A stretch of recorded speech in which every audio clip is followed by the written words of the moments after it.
Right. Let's get going, shall we, Andrea? I'll hand over to you to start off our webinar today. Thank you very much.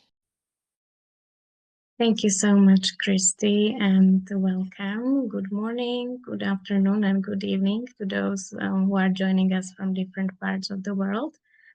So we have today an important discussion on the impact of USAID funding cuts on refugees globally. And our expert panel will examine how these reductions are impacting humanitarian programs, then the refugees themselves, host communities, and also what the future holds for the refugee assistance in this challenging financial landscape. This webinar is organized by Includovate, and we are a global multidisciplinary social enterprise which is dedicated to empowering women and girls, marginalized communities, and other excluded groups. We take pride in our expertise and understanding of local socio-development context across the global south, where we work with researchers to localize and co-create agendas better. My name is Andrea Mrazova, and I am the Senior Research Associate in Includovate. So thank you for joining us for this vital conversation today, one that confronts not only statistics and the policy decisions, but the real human consequences of these choices. Since early 2025, the USAID funding cuts have reshaped the humanitarian landscape in ways that are both profound and devastating. We have received detailed reports on preventable deaths and severe disruptions in aid programs that once formed the backbone of survival for millions of vulnerable people, and among them refugees and displaced communities. There was a recent study which was published in The Lancet on July 19, 2025, and this study provides one of the most comprehensive pictures yet on these impacts. According to this study, the termination of key USAID health programs is projected to result in the preventable deaths of approximately 690,000 children under the age of 5 in 2025 and 829,000 more in 2026. So the same research estimates that since January 24 of this year, an average of 88 children every hour have died from HIV/AIDS, malaria, tuberculosis, and diarrheal diseases. And these deaths are directly linked to the aid cuts. And the consequences extend far beyond the health sector. For example, on October 15, the World Food Programme released a sobering report, which is titled A Lifeline at Risk, Food Assistance at a Breaking Point.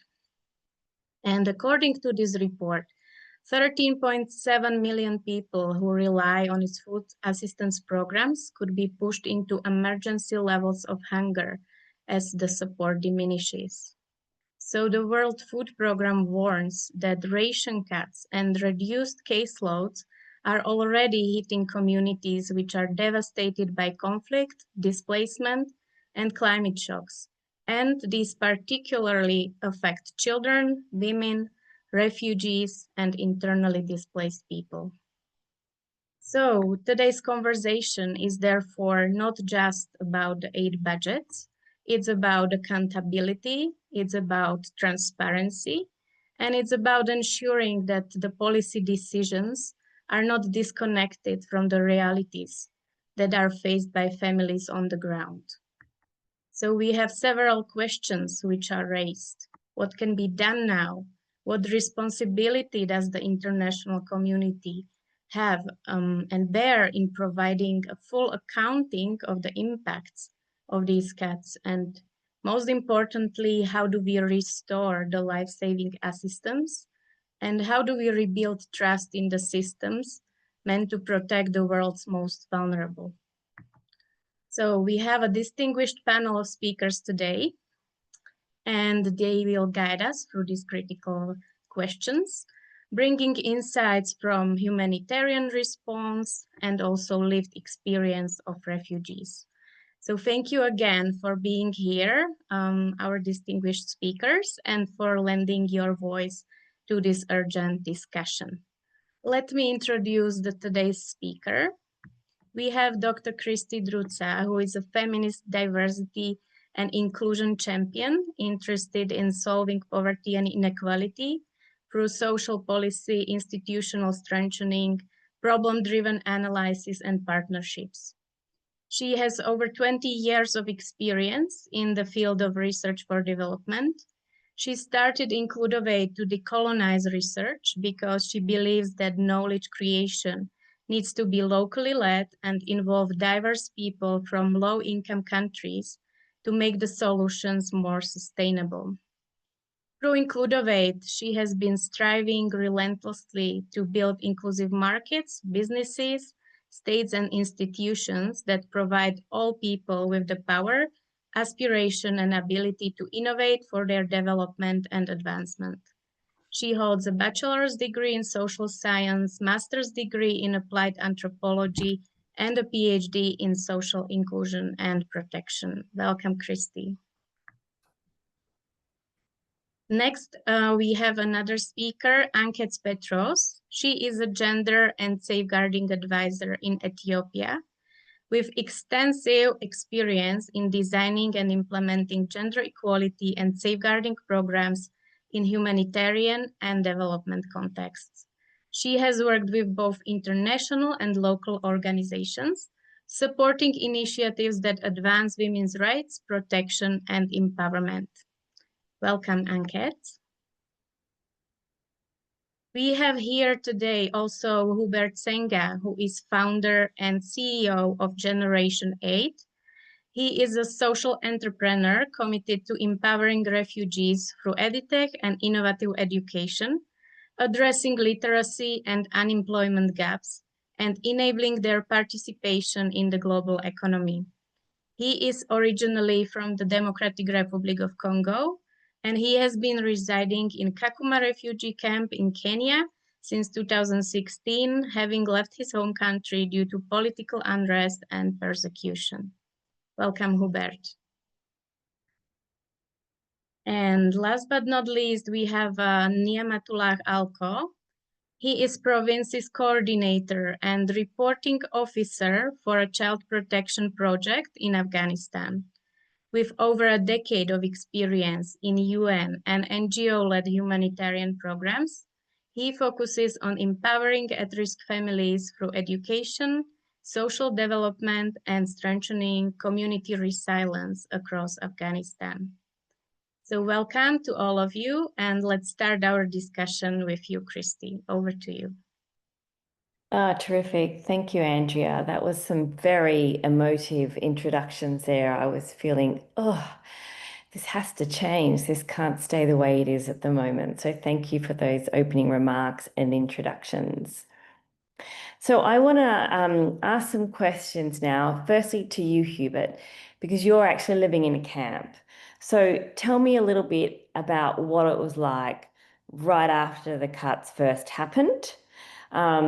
What did you notice around the camps? What did you see in terms of impacting other people's life or you personally? Thank you. You're on mute, Hubert.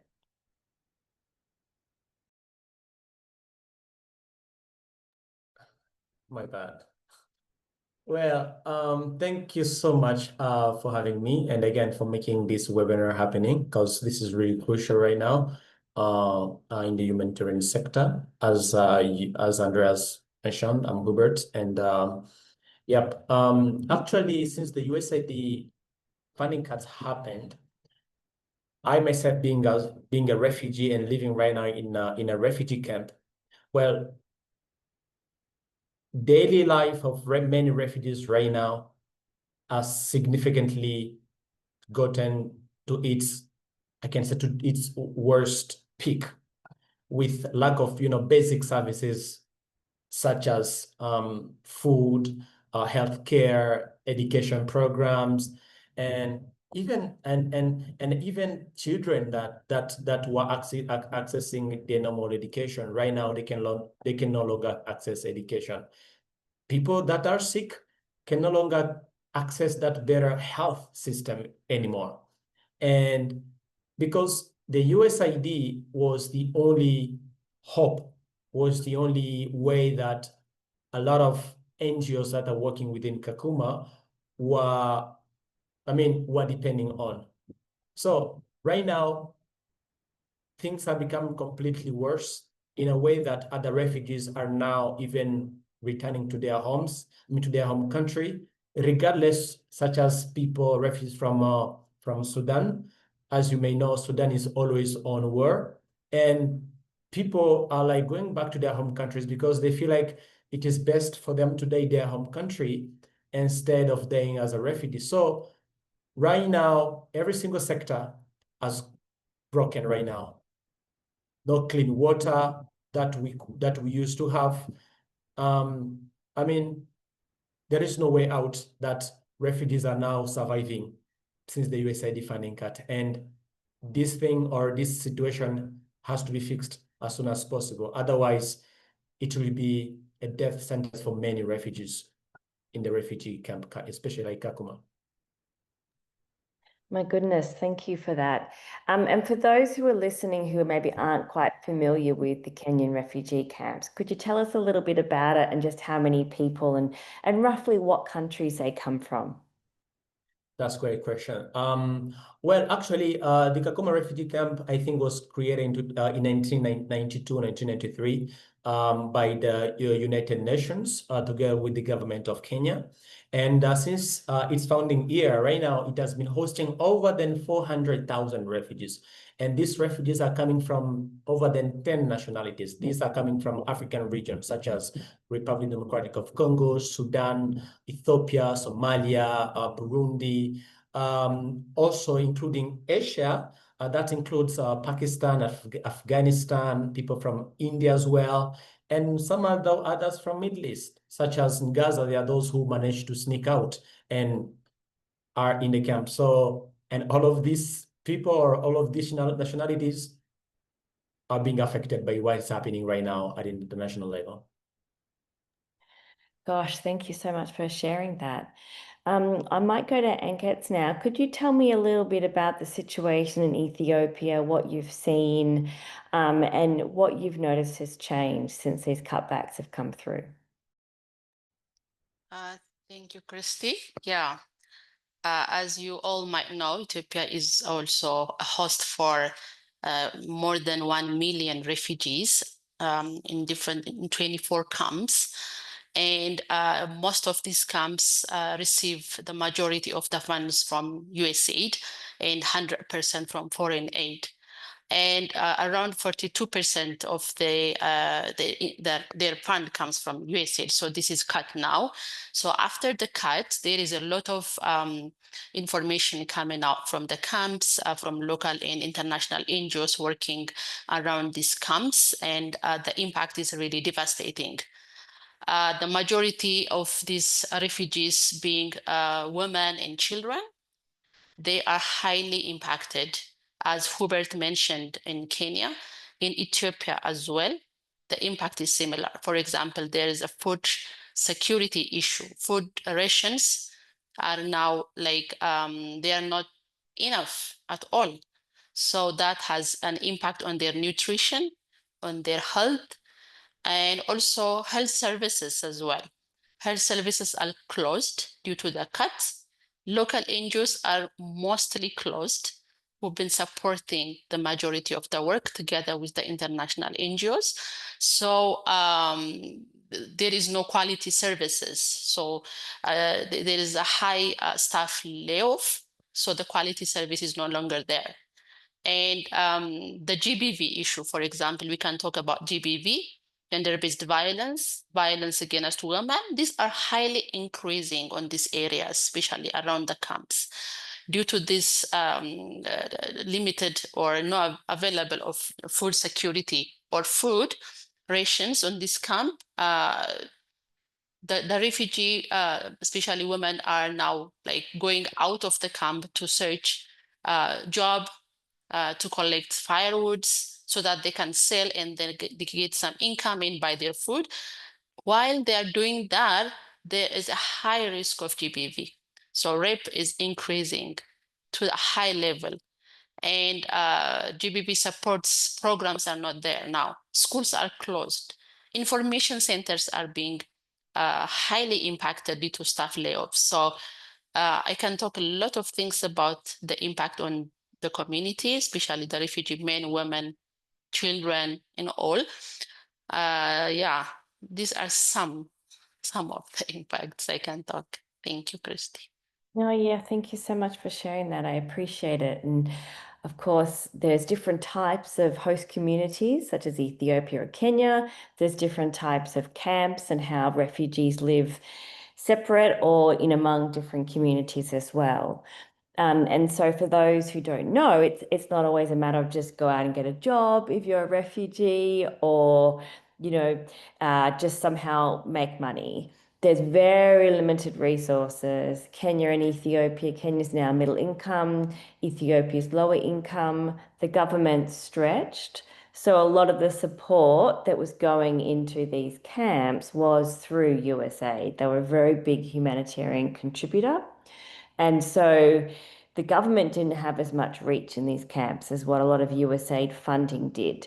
So when the funding stops, the government can't just step in and continue those services. There's no money to pay for staff salaries, etc. And we can talk a bit more about, well, why didn't other donors step in a little bit later on? But I wanted to go to Afghanistan now. And Namatullah, could you tell me a little bit, please, about the changes you've noticed in Afghanistan around your work? Thank you. You're on mute.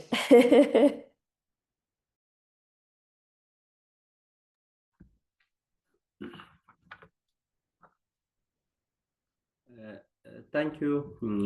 As all of you know that the USAID fund cuts from the many countries, especially in Afghanistan, most of the projects, most of the large projects in the most of the NGOs were funded by the USAID, especially refugee in the returning project was they were supporting the women, children, education program, agriculture program in Afghanistan. Unfortunately, that due to this, is the more than 3,000 families deported from Iran into Pakistan. They need the food, nutrition, health services, protection, education, assistance. Indian children don't have access to the education. As you know, most of the project, most of those children which you don't have access to the education program, most of the projects, for the example, CBA, community-based education program in the accelerated learning center schools were funded by the USAID. Once the USAID fund cuts, after that, more than local NGOs close their offices. Most of the hospital they are faced with lots of problem. There is no medicine. Here is no clean water in the wash programs for the especially for the refugee. Currently, we are working in Kandahar, in the Nimroz provinces. Most of the refugee which they are deported from the neighboring countries, they are facing difficult problems.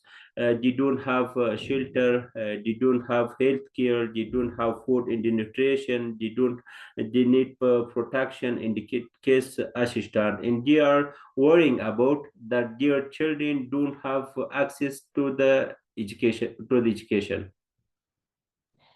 Yeah, thank you. So that's three different speakers now who've been telling us about the incredible cuts to the basic services, health and education, clean water. Yeah. And you're right to mention that if kids aren't educated now, the impact lasts for generations of, lower education, lower opportunities. Malnutrition doesn't just last for a year, it can last 3 generations as well. So that some of these cuts and the impacts will be very long term. We might put up a poll now, if you can, please, Basheta, to ask those who are listening a question. It doesn't matter if you get it right or wrong. I do feel, as an Australian, that we're so far removed from these issues. We've heard about cuts, but the idea of not having clean water in a camp that was structured to be able to keep you educated, in good health, and to give you water, you can't leave. What can you do? Just that incredible feeling of helplessness. It's very hard for me to comprehend. So I appreciate you all sharing your stories, and we'll go to a poll that will help us think a bit differently as well about these issues. Basheta, can you put the poll up, please? Yes, sure.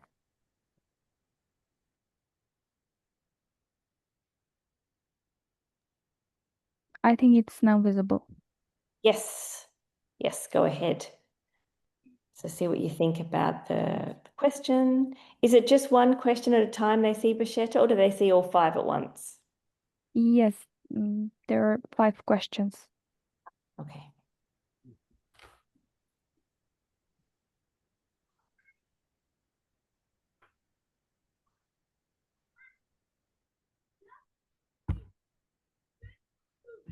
Approximately.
Well, we seem to have an error with question 1 and question 3, it seems.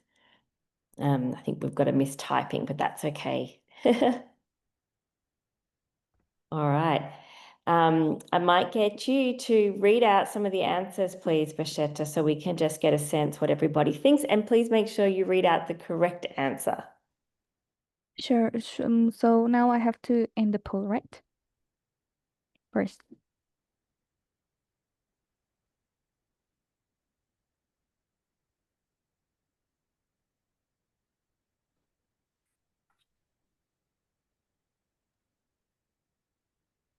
And can you see the answers on your screen, Basheta?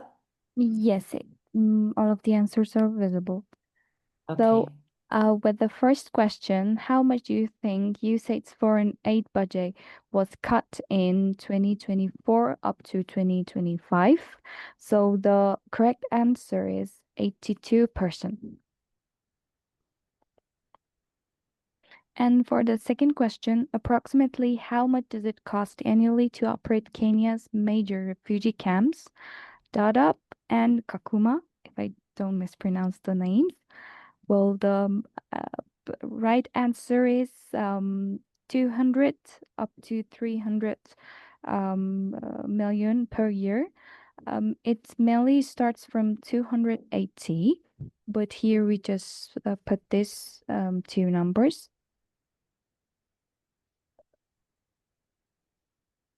So for the third question, how much do you think USAID's foreign aid budget was cut in 2024 and 2025? I think it is a repeated. Yes, Yeah. it is the repeated.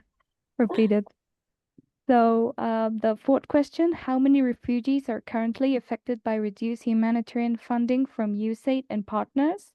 The correct answer is 22 million refugees. And what for the final question, what do you think should be the top priority for restoring humanitarian funding cuts from USAID refugee programs, which was a not an answered choice question, but it was a multiple choice, and it was according to everyone's understanding. And there is no correct answer. All of them can be correct. Thank you so much. I mean, it's just interesting to do a poll and understand what the statistics tell us.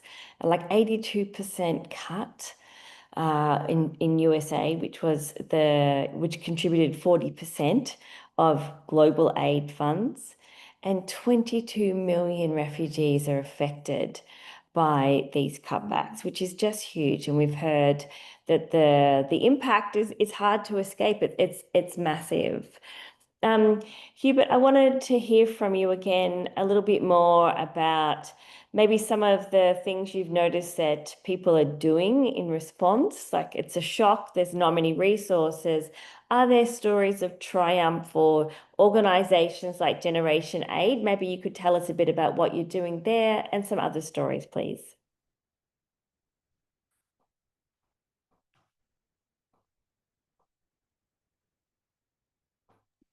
You're on mute. Sorry. Sorry, tech stuff. What I would really say here is that right now, as you know, refugees and also refugee-led organizations have been really relying on NGOs such as USAID and also other UN,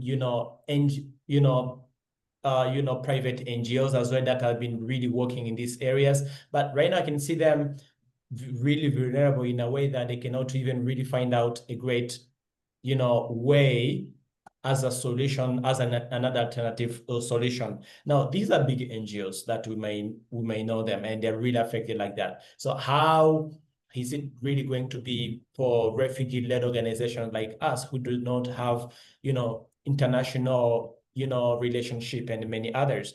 Like now, like Generation Aid, we are really struggling to keep our programs alive, with almost no external funding right now.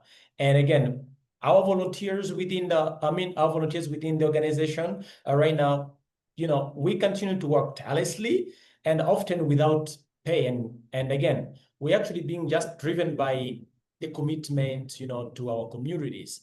And again, because we truly believe that though the USAID funding has gone, I can say right now, I can confirm that we cannot really quit from what we believed to do and what we still believe to do. So, however, the reality is that resources right now are dying up. And again, the demand for support from the local sector, from the local, locally, is growing daily. And resources are becoming really tiny and impossible to get them. And again, the emotional toll right now on frontline staff is high.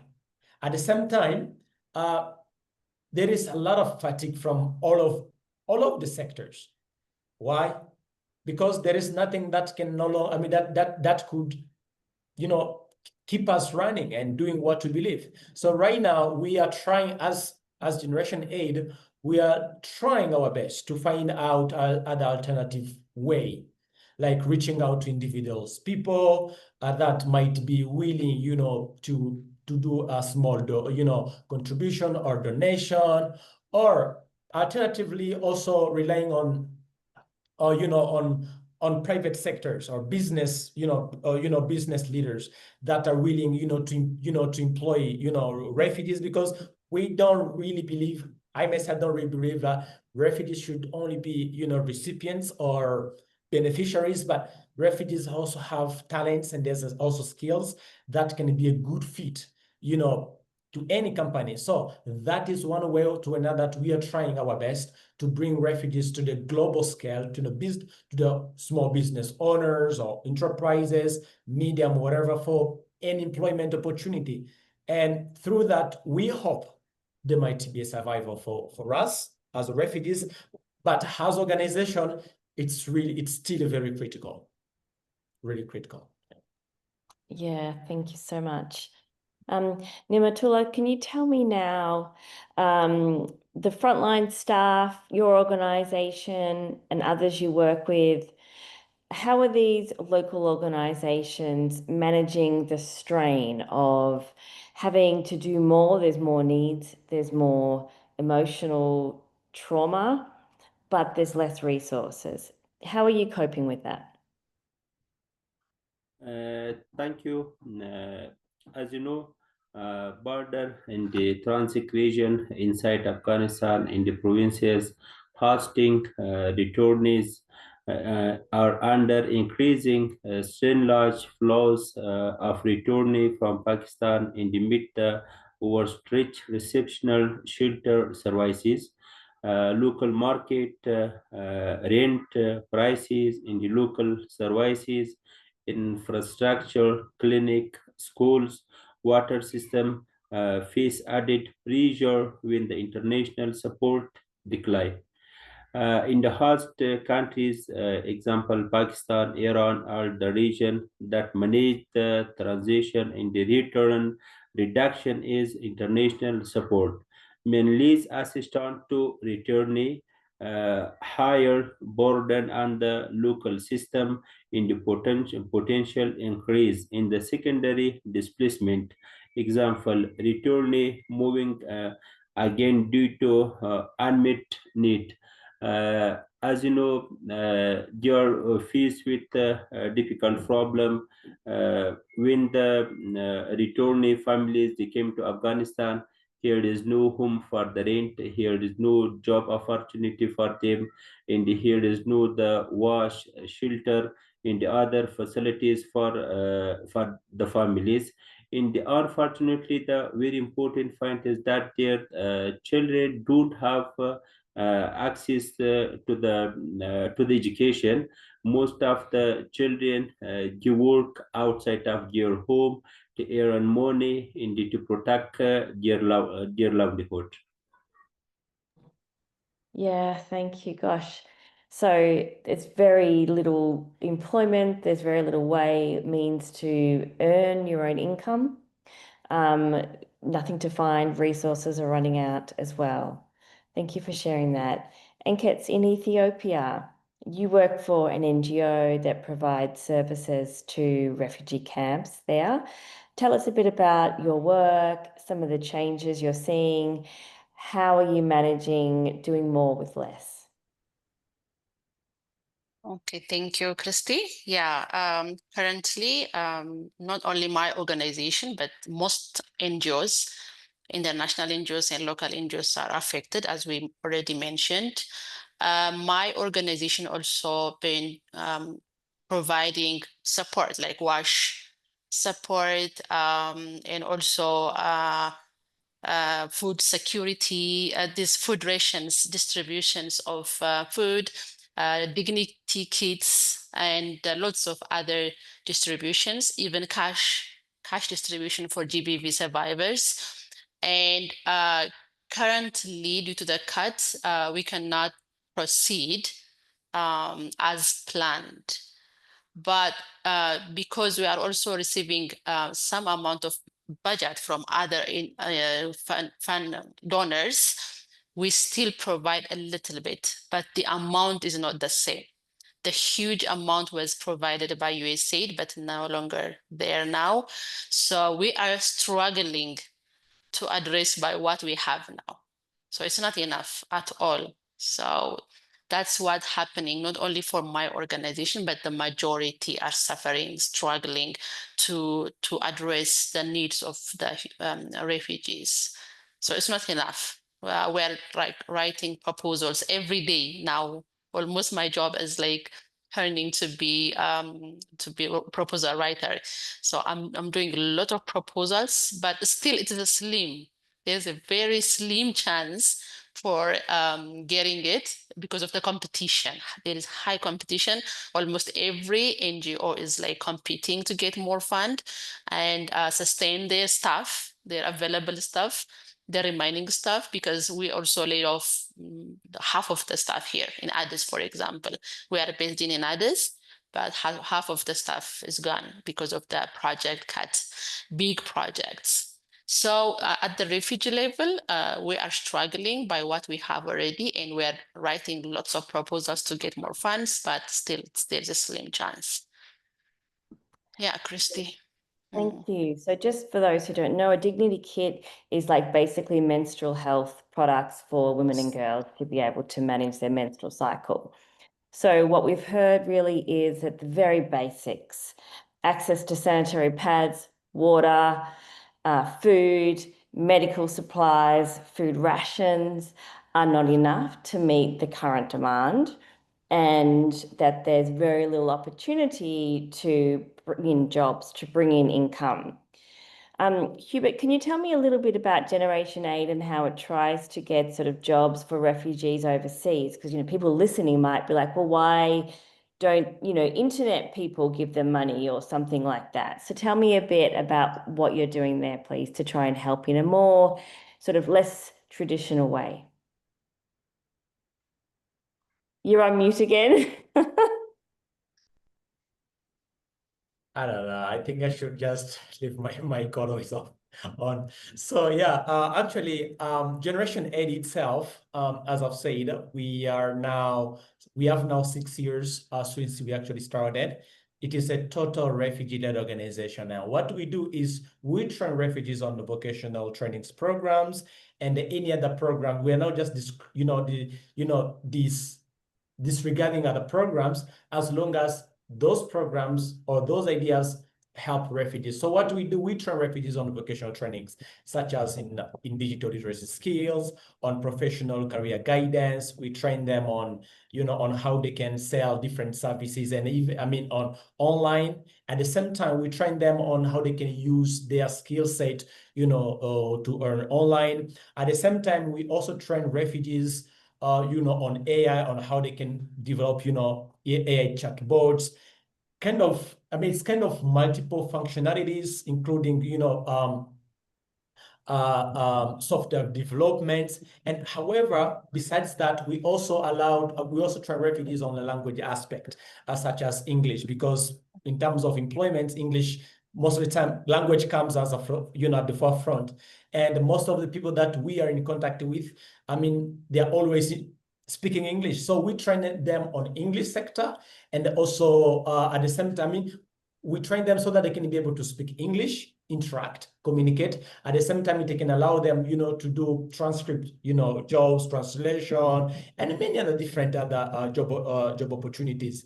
So we also actually train refugees on computer literacy skills to allow refugees understand the use, of computer stuff, so that they can be able to, to work on the different platforms. And, once we refer them to, to different companies, they are able to earn, from there. So that's a little bit what we do. So once we have equipped them with these training programs, and then I am the guy on the table trying now to look for people, for companies, or, anyone who, business owners that are willing to contribute to the humanitarian sector, not as a donation, but kind of hiring some, because when someone is being hired on the ground here, that is a total life changed. So that's what we do, and that's what we still believe. And I'm always trying to find out more ways to get more companies, more business owners to at least hire more refugees, and at the same time trying to find other source of funding or other source of, of donations to ensure that we keep running our programs. Like right now, I just started sending this little message this week. We are really running out of, running out of strength. Maybe next year we might close our doors because of, just like I've heard from Ankit, like right now everyone is competing, trying to fundraise. Whenever we try to send proposals, nothing works out. So if we don't get funding December or this year, next year we are hoping to close. So this is really urgent for us, and we still believe that anything can happen. So that's what we do and what we are hoping for everyone around the globe to come up with. Yeah, thank you. We have to stay positive. And, so it's not just a case of refugees being really poor with nothing at all. We're talking about people, families who've been educated, who've held jobs, who are living in a country where they don't speak their native language. They're having to learn a new language in order to get a job, trying everything from the handouts for the basic services to the systems of healthcare not having enough staff to support those, to actually trying to get people jobs and retrain them so they can get money from elsewhere. And still, it's so hard to get that money to make enough money. And I hear what you're saying. It's easy to get down and disheartened about this current situation. And I wonder maybe, Anketh, I'll go to you first, and then I'll ask all of you, like, what do people say about why? You're working on these projects, you've been doing this work for years now, and all of a sudden it stops. People will be wondering, why has this happened? What do you tell them, or what do you hear people say? Yes, definitely most of the people know about the reason why these things are happening, because we've been committed on our job, on our work, on our planned activities and projects for the last many years. Nothing has happened. But now, after this cut, these things have happened, new things are coming. So most people know about this, why it has happened. NGOs are receiving money from the USA, the majority are. So they know, the youth know, the refugee communities know, even the IDPs. We work with the IDPs, internally displaced people, because there were many conflicts in the country internally. So there are many IDPs. So in this camp as well, things are the same. So people are already aware. We let them know why these things are happening. We need to be transparent. The money we are giving them, the cash, the food security, everything is not from our pocket money. So they know. They know the globe is changing. Everything is now different. But they also support us to do more fundraising activities, to bring more money. And they are really curious, especially the women group where we are talking with, having programs with. They already know. They already know. Yeah, it's not new. Okay, so people are aware that it's got to do with US aid or US funding at least, so they understand sort of that there's a change in politics. And I suppose that leads me to the question on, what do you think? Is it a change to do with political cycles in the US? Because it's not just USAID funding that have been cut. We've seen other European countries, UK aid as well, face cutbacks. Do you think this is a broader trend, or are you waiting 3 more years until the US political cycle changes? It's tricky. It's tricky, as you also mentioned, the European donors as well. They are shrinking their funds, and also lots of things are coming. Strategies are being changed. So yeah, it's both political. Some people say after 4 years, maybe things might change after the US government change. Some people say it might change. We are also hopeful, but it might not work that way. Things might not change. It's not come back to where they were before. So we have to have a different perspective. We have to have a different approach, and the past is past. It is what it is. So we have to go on, move on, and search for different kinds of approach perspectives. Otherwise, we'll be like waiting for 4 months, 4 years without doing anything. Might be very difficult. Yeah. Yeah, excellent. Thank you. Thank you for sharing that. You're right. We can't just wait 4 years. We have to be taking action now. I welcome the audience. If they'd like to ask a question for the panelists, they can type it in the chat. Meanwhile, Niamatullah, can you tell me a bit about in Afghanistan? Do people understand these cutbacks? Do they think it'll change? Do they think these cuts are here to stay? Could you pardon? Could you repeat the answer? Due to technical problem of internet, I don't hear the question. Thank you. I was asking whether the cuts are longer term going to reflect the broader trend, in humanitarian financing, or are they about US political cycles? Will it change in 4 years or not? What's your thoughts? Yeah. As you know, when the USAID budget cuts from the Afghanistan, many changes come here. I would like to, from the respective of the refugee returnee in displaced household in Afghanistan, the following change have been noted immediately after the program reduction. Food and nutrition.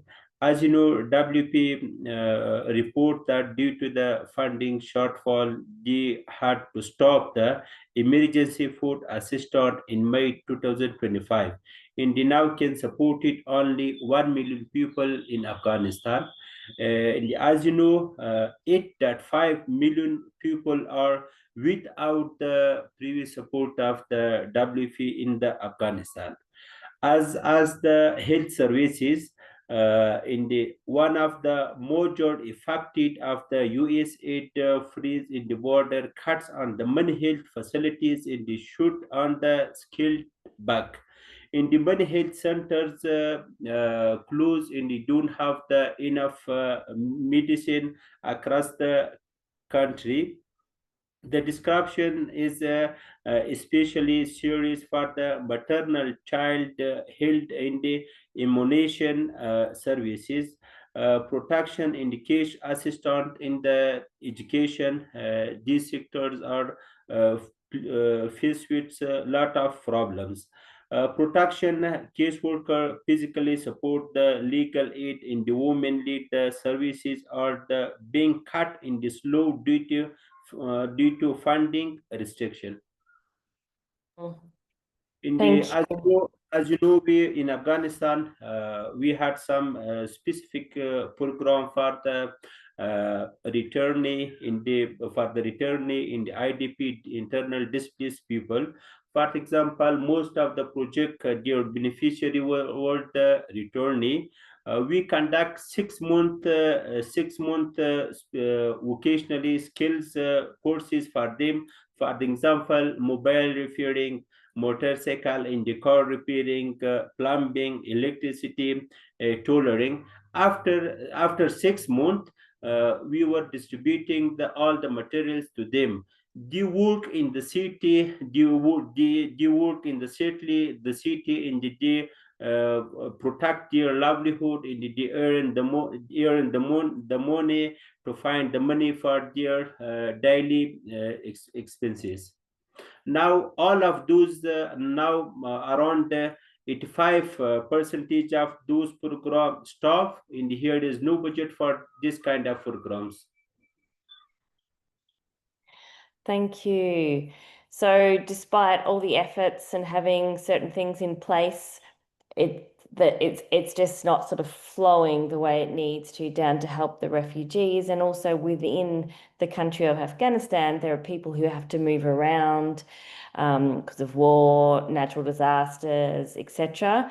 And they can't go back. And so that's what we call IDPs. And that there are many of those in Afghanistan who aren't able to get the support they need to feed themselves. And these cutbacks are everywhere, and they seem so huge at the moment. I guess I want to learn a bit about some of the lessons that can be drawn from this. So I hear two arguments. One is, well, USAID obviously should have been cut back because look at it now, it wasn't sustainable. Aid should be sustainable if it's doing the right thing, and these cuts have shown that it wasn't sustainable. So that's one thing to pick up on. The other, I suppose, is do countries need to give this kind of money without having any say over how it's spent. And then it comes to these neo-colonial arguments, which is aid is an extension of colonialism. People, if they give money, they will say how they spend it, and that without aid, it's a good thing because people are free. So I guess I'm kind of bringing those two arguments into some of the things, especially Ankit, what you were saying earlier, and Hubert as well, and I'd like to hear your reflections on that.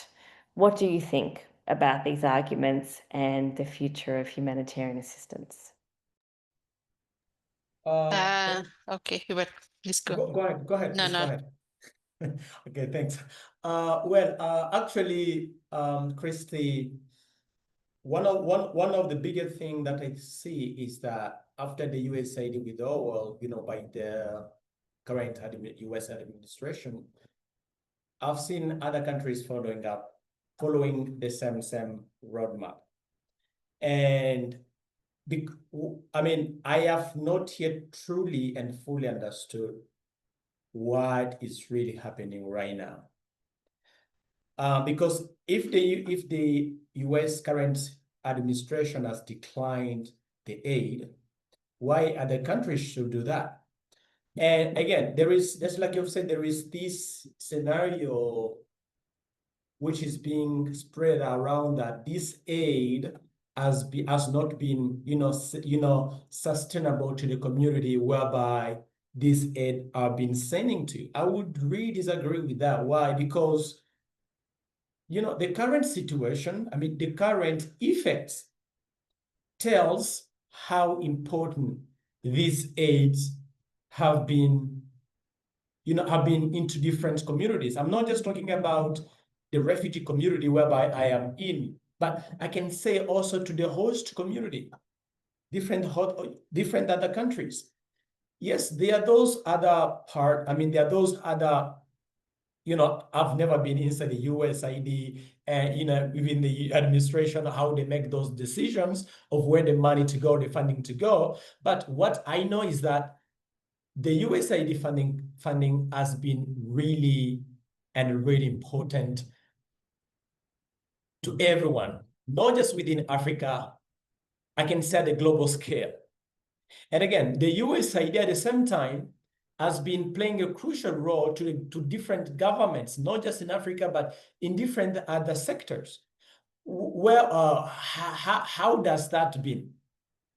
Well, when we have the USAID, the US governments and also other actors used to go into the countries freely, in different other countries freely, and to discuss sort of business and different other topics that may come up around. Why? Because there is that support of USAID. USAID, I don't consider it has, just kind of administration or presidential stuff, but this is this is American taxpayers that believes in humanity, that they want to give back. So for me, I would say this has been really playing crucial parts in many lives. And I cannot really comment a lot because the actions and the effects are telling the truth. I don't know where the other money has been going, maybe to support, other people or other, groups or whatever. I don't know that. But what I know, the USAID has been really impactful. And I'm just as well trying to anyone or country leaders that may end up with this webinar that at least we should, as a country, we should not just make decisions because my neighbor has done it. Each country should act on its own way because this is not about political stuff. This is about humanitarian. It's about keeping the humanity alive. Yeah. Thank you so much for that. So the sustainability stuff, what you're saying would come later.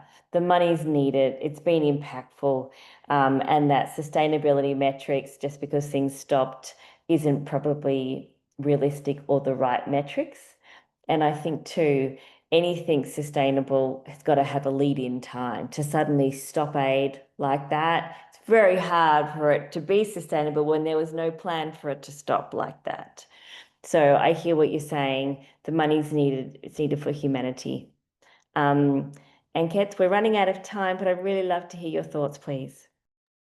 Yes, okay, yeah, I also agree with Hubert. And also, in my perspective, it is a little bit of both. From the two aspects, it's a little bit of both. So humanity has to come first, whether we like it or not. People are dying, people are being in a lot of struggles. So people should not die out of lack of like services for food, services for health, anything. Women should not die having childbirth or antenatal, lack of antenatal care kills women. So women, men, anybody, children, they should not die because of lack of fund or budget or income, anything. So humanity has to come first. And that's how the donation comes. When there's a humanity aspect, the donation comes. The government, as well as the people, support from outside, from the US, for example, from Canada. They've been supporting the countries. This refugee camps for 20 years and more. So it has to be continued. However, governments as well has to work on. Local governments has to work on these issues. For example, the majority of the refugees are created because of the conflicts in the neighboring countries. Ethiopian refugee camps are established because of the refugee who are coming Sudan, running from the conflict in Sudan, South Sudan, Eritrea, these countries. So conflict has to stop. People has to live together by respectfully together by sharing resources. This can come after a lot of time. It takes time. So lots of things has to be done. Governments has to be awakened and live for their citizens, awaken their citizens, provide different services, education, and everything, rather than like lack of good governance usually affect countries. Rather than that, we have to have some kind of like discipline at government level, but still we need the donation. It's very important. Otherwise, people might die, and they are dying. We are seeing a lot of chaoses. So it's a little bit of both thinking has to go on, personally. Yeah. And I like your a comparison of local government and government everywhere, that leaders have to be responsible. We need good government in Africa. We need good government in the US and others that actually care about the basic principles of humanity, food, shelter, water. It's not that people aren't trying to work. It's not that people aren't being creative. We've heard some amazing stories of people still trying to get aid out there, trying to get jobs, starting NGOs, writing so many proposals, trying to get more money because more is needed. We're out of time, so I'm going to have to hand back to Andrea to give some closing remarks. I can't believe it's the end of this because this has been such an interesting and necessary conversation. So thank you from me to everybody, and over to you, Andrea. Thank you so much, and thank you to all of our panelists and participants for this really thoughtful and deeply important discussion. So today's conversation has highlighted both the scale of the humanitarian impact following the USAID funding cuts, and as well the enormous efforts of the refugee communities to adapt to these changes. So clearly the future of the refugee support hinges on the creative solutions, some sustained advocacy, and centering those with the lived experience. And we hope that this discussion inspires action and collaboration to protect the vulnerable communities and those that need the help most.